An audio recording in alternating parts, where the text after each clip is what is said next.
Hello, welcome back to my channel Shalini ಅಡುಗೆ. ನಾನು ನಿಮ್ಮ ಶಾಲಿನಿ. ಇವತ್ತು ಮಾಡ್ತಾ ಇರೋದು ಕಡಲೆಕಾಳು ಉಸ್ಲಿ. ಇದು ಪ್ರಸಾದಕ್ಕೆಲ್ಲ ಹಂಚ್ತಾರಲ್ವ ಅದು.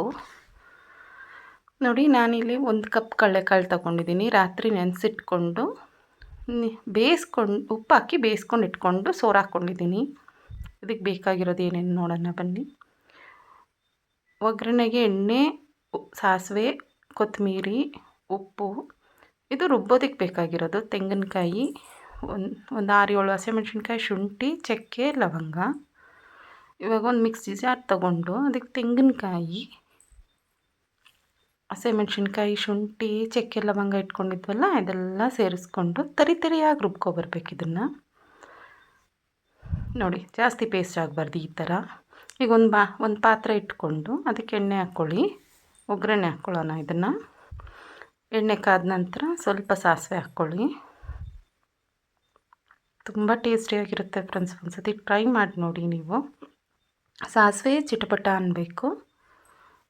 ಚಿಟಪಟ ಅಂದ ಮೇಲೆ ನಾವು ಬೇಯಿಸಿಟ್ಕೊಂಡಿದ್ದಂಥ ಕಾಳು ಸೇರಿಸ್ಕೊಳ್ಳೋಣ. ಕಾಳು ಇದು ಎಣ್ಣೆ ಎಲ್ಲ ಹಿಡಿಬೇಕು. ಅದಕ್ಕೆ ಸ್ವಲ್ಪ ತಿರುವಿ, ಇದು ಸ್ವಲ್ಪ ಎಣ್ಣೆ ಎಲ್ಲ ಮಿಕ್ಸ್ ಆಗಬೇಕು ಅದಕ್ಕೆ, ಒಗ್ಗರಣೆ ಕೊಟ್ಟಿರೋ ಎಣ್ಣೆ ಎಲ್ಲ. ಅದಾದಮೇಲೆ ನಾವು ತರಿಯಾಗಿ ರುಬ್ಕೊಂಡು ಇಟ್ಕೊಂಡಿದ್ವಲ್ಲ ಅದನ್ನು ಆ್ಯಡ್ ಮಾಡೋಣ ಇವಾಗ. ನೋಡಿ, ತುಂಬ ಸಿಂಪಲ್ಲು, ತುಂಬ ಟೇಸ್ಟಿಯಾಗಿರುತ್ತೆ. ತುಂಬ ಸಿಂಪಲ್ಲಾಗಿ ಮಾಡ್ಬೋದು, ತುಂಬ ಬೇಗನೂ ಆಗುತ್ತೆ. ಇದಕ್ಕೆ ಈರುಳ್ಳಿ, ಬೆಳ್ಳುಳ್ಳಿ ಎಲ್ಲ ನಾವು ಸೇರಿಸ್ತಾ ಇಲ್ಲ. ಇದು ಸ್ವಲ್ಪ ಮಿಕ್ಸ್ ಮಾಡ್ಕೊಳ್ಳಿ.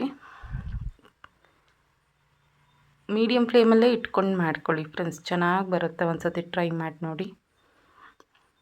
ಸ್ವಲ್ಪ ಚೆನ್ನಾಗಿ ತಿರುಗಿಬಿಟ್ಟು ಅದೆಲ್ಲ ಹಸಿ ವಾಸನೆ ಹೋಗಬೇಕು, ಶುಂಠಿದು ಮತ್ತು ಹಸಿಮೆಣ್ಸಿನ್ಕಾಯ್ದು. ಒಂದು 3 ನಿಮಿಷ ತೊಗೋಬೋದು. ಒಂದು ತಟ್ಟೆ ಮುಚ್ಚಿಬಿಟ್ಟು ಇಡಿ. ಮೀಡಿಯಮ್ ಫ್ಲೇಮಲ್ಲೇ ಇಟ್ಟಿರಿ. ತಳ ಕಚ್ಚಬಾರ್ದು. ಸೊ ತಿರುಗ್ತಾ ಇರಿ ಆಗಾಗ. ಇವಾಗ ಅದು ಹಸಿ ವಾಸನೆ ಹೋಗಿದೆ ಅನಿಸುತ್ತೆ. ಈಗ ಕೊತ್ತಂಬರಿ ಸೇರಿಸ್ಕೊಳ್ಳಿ. ಕೊತ್ತಂಬರಿ ಸೇರಿಸ್ಕೊಂಡು ಒಂದು ಒಳ್ಳೆ ಮಿಕ್ಸ್ ಕೊಟ್ಟರೆ ಮುಗೀತು ಫ್ರೆಂಡ್ಸ್. ತುಂಬ ಟೇಸ್ಟಿಯಾಗಿರುತ್ತೆ. ನೋಡಿ, ಅದು ಕೊತ್ತಂಬರಿ ಹಾಕಿದ ನಂತರ ಏನು ತಟ್ಟೆ ಮುಚ್ಚೋ ಅವಶ್ಯಕತೆ ಇಲ್ಲ. ಬಟ್ಲಿಗೆ ತೆಕ್ಕೊಳ್ಳೋಣ ಇವಾಗ.